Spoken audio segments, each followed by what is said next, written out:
بھارت ہمیشہ پاکستان کو میلی آنکھ سے دیکھتا ہے، دہشت گردوں کے ناپاک عزائم مل کر ناکام بنائیں گے۔ صدر مملکت آصف علی زرداری کا ملک دشمنوں کو دو ٹوک پیغام۔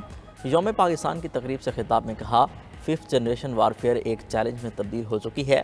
پاکستانی مشکلات پر قابو پانے کی صلاحیت رکھتے ہیں۔ قوم اور مسلح افواج یکجا کھڑی ہیں، مادر وطن کے تحفظ کے لیے کسی بھی قربانی سے دریغ نہیں کریں گے۔ نوجوان نسل میں مایوسی پھیلانے کی کوشش کی جا رہی ہے، نئی نسل کو مایوسی اور ناامیدی سے بچائیں گے۔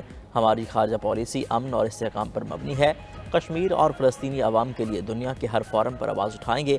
وزیر اعظم شہباز شریف نے اپنے پیغام میں کہا، پاکستان کو آج دہشت گردی کے ناسور کا سامنا ہے۔ اس ناسور سے نمٹنے کے لیے قومی اتحاد اور اتفاق رائے ناگزیر ہے۔ سیکیورٹی فورسز کے بہادر جوانوں کی قربانیوں کو سلام پیش کرتے ہیں۔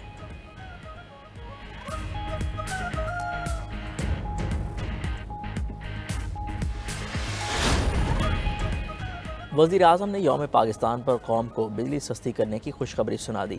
پاور ڈویژن کے امور پر اہم جائزہ اجلاس میں گفتگو کرتے ہوئے شہباز شریف نے کہا، جلد ہی سستی بجلی کے پیکج کا اعلان کیا جائے گا۔ اس حوالے سے جامع اور مؤثر حکمت عملی کے تحت پیکج بنایا جا رہا ہے۔ پاور سیکٹر میں اصلاحات کی بدولت عوام کو بجلی کے نرخوں میں مزید ریلیف دیں گے۔ سولر بجلی پر حکومت کی پالیسی اور ترجیحات میں کوئی تبدیلی نہیں آئی۔ قابل تجدید توانائی کا فروغ حکومت کی ترجیح ہے۔ وزیر اعظم کی بجلی کی تقسیم کار کمپنیوں کے نجکاری کا عمل تیز کرنے کی ہدایت۔ کہا، جنریشن کمپنیوں کے نجکاری کے حوالے سے قانونی اور دیگر امور جلد طے کیے جائیں گے۔ سولر پالیسی کے حوالے سے عوام کو ابہام دور کیا جائے۔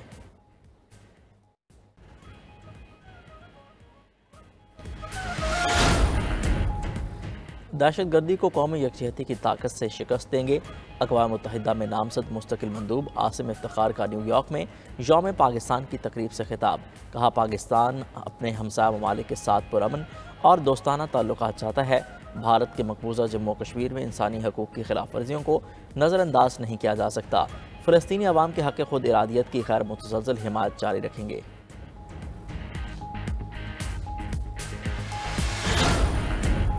سیکیورٹی فورسز نے یوم پاکستان پر بھی دفاع وطن کا اہم فریضہ سر انجام دیا۔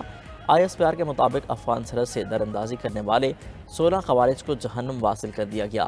سیکیورٹی فورسز نے شمالی وزیرستان کے ضلع غلام خان قلعے میں خوارج کی نقل و حرکت پکڑی۔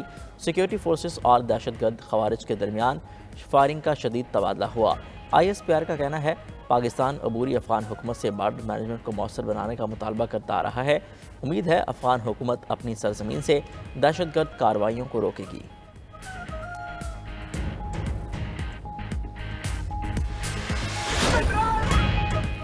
سکھوں کا بھارت سے علیحدگی کا مطالبہ زور پکڑ گیا۔ امریکی ریاست کیلیفورنیا کے شہر لاس اینجلس میں خالصتان ریفرنڈم مکمل۔ بھارت سے آزادی کے لیے 35,000 سکھوں نے ووٹ کاسٹ کیا۔ اگلا خالصتان ریفرنڈم 17 اگست کو واشنگٹن DC میں کرانے کا اعلان۔ سکھ فار جسٹس کے رہنما گرپتونت سنگھ نے کہا کہ بھارت کو واضح پیغام ہے کہ سکھ بھارت کے زیر تسلط نہیں رہنا چاہتے۔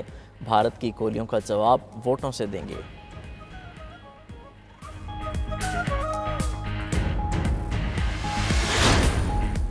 اسرائیل کا غزہ کے ناصر اسپتال پر حملہ، 5 افراد شہید، متعدد زخمی۔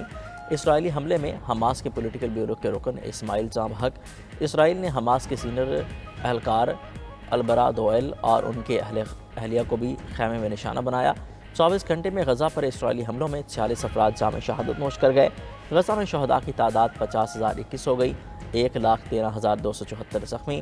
دوسری جانب اسرائیلی کابینہ نے مقبوضہ مغربی کنارے میں 13 یہودی بستیوں کی آزادانہ حیثیت کی منظوری دے دی۔ حماس اور فلسطینی وزارت خارجہ کی اسرائیل کے توسیع پسندانہ اقدام کی مذمت۔ اقوام متحدہ نے بھی فلسطینی علاقوں میں یہودی بستیوں کی توسیع کو غیر قانونی قرار دے دیا۔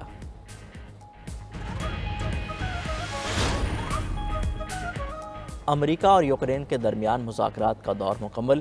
یوکرینی وزیر دفاع رستم امروف کہتے ہیں کہ مذاکرات نتیجہ خیز رہے۔ روس اور یوکرین کے درمیان جزوی جنگ بندی کی تجویز پر بات چیت ہوئی۔ یوکرینی صدر نے کہا کہ اتحادی روس پر حملے بند کرانے کے لیے دباؤ ڈالیں۔ سعودی عرب میں یوکرین اور روس کے درمیان وفد کے درمیان آج ملاقات ہوگی۔ امریکی ایلچی سٹیو وٹکوف بولے، امریکہ یوکرین سے امن مذاکرات میں حقیقی پیش رفت کا خواہاں ہے۔ روسی صدر امن چاہتے ہیں، مثبت پیش رفت کی امید ہے۔ ترکیہ میں اپوزیشن ریپبلکن پیپلز پارٹی کے پرائمری انتخابات، 1.5 کروڑ افراد نے ووٹ کاسٹ کیا۔ 1,32,00,000 سے زائد ووٹ معزول میئر امام اوغلو کی حمایت میں پڑے۔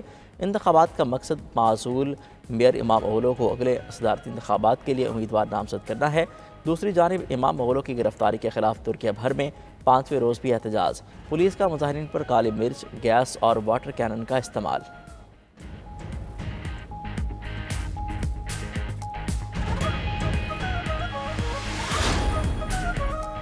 کینیڈا کے نومنتخب وزیر اعظم نے پارلیمنٹ تحلیل کر دی۔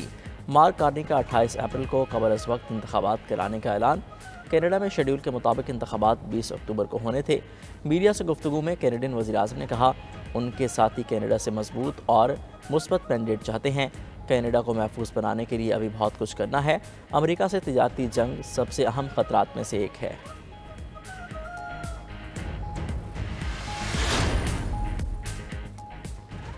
کراچی سے کشمیر، گوادر سے گلگت تک پاکستانی قوم یکجان۔ یوم پاکستان پر ملک کا کونا کونا پاکستان زندہ باد کے نعروں سے گونج اٹھا۔ ایوان صدر میں مسلح افواج کی یوم پاکستان پر شاندار پریڈ۔ تقریب کے مہمان خصوصی صدر مملکت آصف علی زرداری بگی میں بیٹھ کر آئے۔ تینوں افواج کے چاق و چوبند دستوں نے صدر کو سلامی پیش کی۔ وزیر اعظم شہباز شریف، وفاقی وزراء، اسپیکر قومی اسمبلی، چیئرمین سینٹ کی شرکت، chairman joint chiefs of staff committee اور تینوں سروسز چیفز بھی شریک ہوئے۔ تقریب میں غیر ملکی سفیروں سمیت نامور شخصیات اور شہریوں کی بڑی تعداد آئی۔ یوم پاکستان پریڈ میں پاک فضائیہ کے طیاروں کا شاندار fly past, F-16 JF-17 thunder نے فارمیشن بنا کر پوری قوم کو سلام پیش کیا۔ آرمی میوزک اسکول کی طرف سے خوبصورت دھنوں کا بھی مظاہرہ کیا گیا۔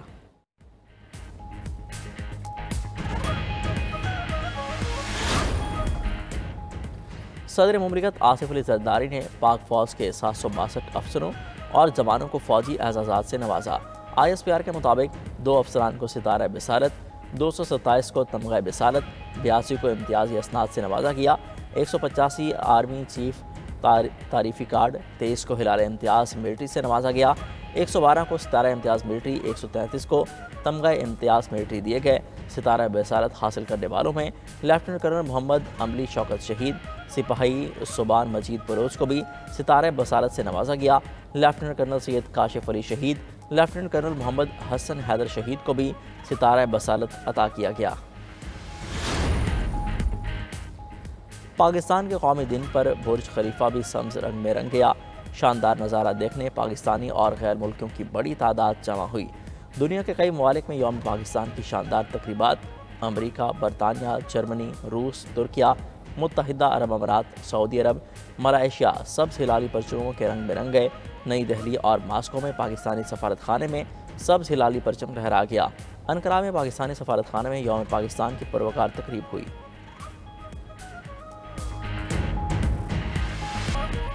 مکہ مکرمہ میں مسجد الحرام میں ایئر ایمبولنس کا آغاز۔ مسجد الحرام کی تیسری منزل کے نئے ہیلی پیڈ پر ایئر ایمبولنس کی کامیاب ہنگامی لینڈنگ۔ سعودی وزارت صحت اور دیگر متعلقہ اداروں نے آزمائشی عمل کی نگرانی کی۔ اقدام کا مقصد زائرین کو فوری طبی امداد فراہم کرنا ہے۔